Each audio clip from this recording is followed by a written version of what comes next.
Ils ont été adoptés en décembre dernier. Ces codes et normes de marquage pour la traçabilité des armes, une mesure de lutte contre la prolifération des armes légères et de petit calibre.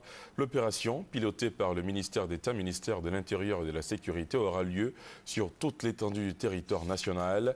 Sa mise à exécution a démarré. Illustration avec Lassina Ouattara, qui a suivi l'une de ces opérations à Noé, ville située à la frontière ivoiro-ghanéenne.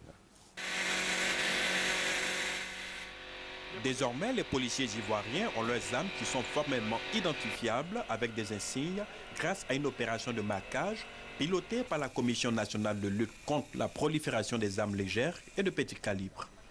Opération volontaire avec l'adhésion de la Côte d'Ivoire qui a ratifié en tant que 14e pays en janvier dernier la convention de la CEDEAO sur les armes légères et de petit calibre. Le fait de marquer les armes permettra d'en faire une très bonne traçabilité.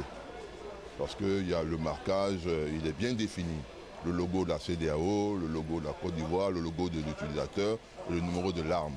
Pour les armes qui existent déjà dans notre base de données. Donc aujourd'hui, il sera très difficile qu'une arme appartenant à l'État puisse être volée. Cette vaste opération intervient après une formation des officiers ivoiriens des différentes forces avec le soutien du programme des Nations Unies pour le développement, PNUD, et le gouvernement japonais. Chaque force a d'ailleurs reçu un kit de marquage pour mener à bien cette mission qui se situe dans le cadre de la lutte contre la prolifération des armes légères et de petit calibre ainsi que la sécurisation communautaire. Et quand nous arrivons volontairement, le policier qui est doté se présente à nous avec sa dotation. On vérifie l'arme, les mesures de sécurité d'abord et ensuite on passe au marquage, c'est-à-dire on fait l'enregistrement d'abord.